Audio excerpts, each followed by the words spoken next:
fiery style wizard starter. In this video, I'm going to be talking more about the accessibility of knowledge and the importance of how we can make knowledge that are more accessible, intimate to our own direct perceptions. And it's important to make sure that when we're engaging in any form of learning that's more optimal and apt to be able to, in a later instance, recall priors of learning, it's important to make sure that we engage in something that we can actually comprehend and meaning interpret in regards to the creates of meaning interpretation and creating meaning. And you don't really hear creating meaning often talked at all. And I think that it's very, very important. And unfortunately, it's quite sad that you actually hear people more talk about meaning making, but it's more like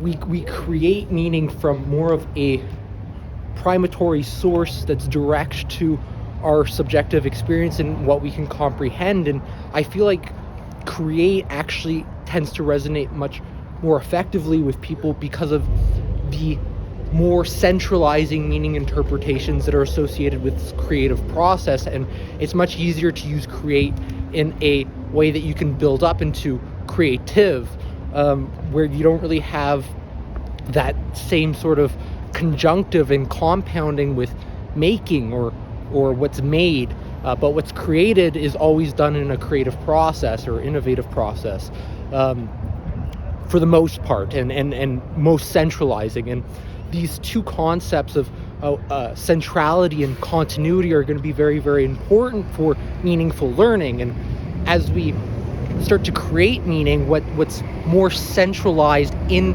any sort of create of meaning and meaning interpretation tends to be what gives it objectivity and more objectivity over time, and which is ultimately conducive to optimal learning.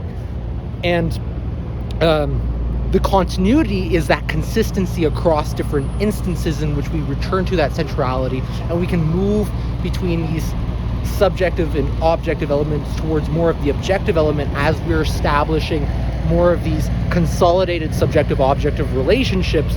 And subjective-objective relationships start with our initial subject and object relations that we interpret and that are bound always reciprocally, even if we're conscious of it or not, in regards to what's implicit and explicit only within our direct perception, which is a conscious process in which we are experiencing directly.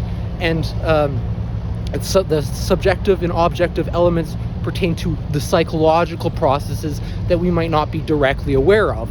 And that's the implicit element. But we might have subtle access to this. And this is really tapping into the working mind and how it can, as we engage more in that meaningful process, access more of these associative networks and the unconscious processes that we might not be directly aware of, that we can make more accessible as we start to characterize information in more elaborate ways that detail out and develop in these developmental processes of thinking, but not just the developmental processes, the elaborative processes that require us to engage in a different process of agency that we detail within those instances that we're consciously engaged in information processing rather than not.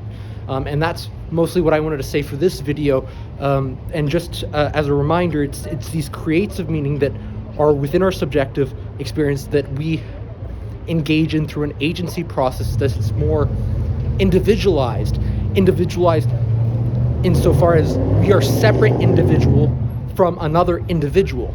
It's not that we are the same individual or even similar to other individual, but rather that we have distinct direct perceptions. And when we're engaging in meaningful learning, any sort of meaningful learning, what matters is us, or the individual that is learning, rather than a different individual. So it's important to make sure that you have access to that meaning that you can create, and that you can also think of creative ways of being able to consolidate that meaning, say in engaging in a process of doing, or creating more creative ways of accessing that information through word associations often. So even brainstorming tends to be a very, very effective way of starting to broaden out how we think about meaning, but more so elaborate upon that by thinking about things that are associated in a similar network of association that creates more accessibility. As we start to see these cues and prompts, we are better able to access those terms in a more navigable way. A way that we can navigate meaning more effectively as navigators of our own direct perception. And that's all I wanted to say for this video. I hope you enjoy and have an awesome day.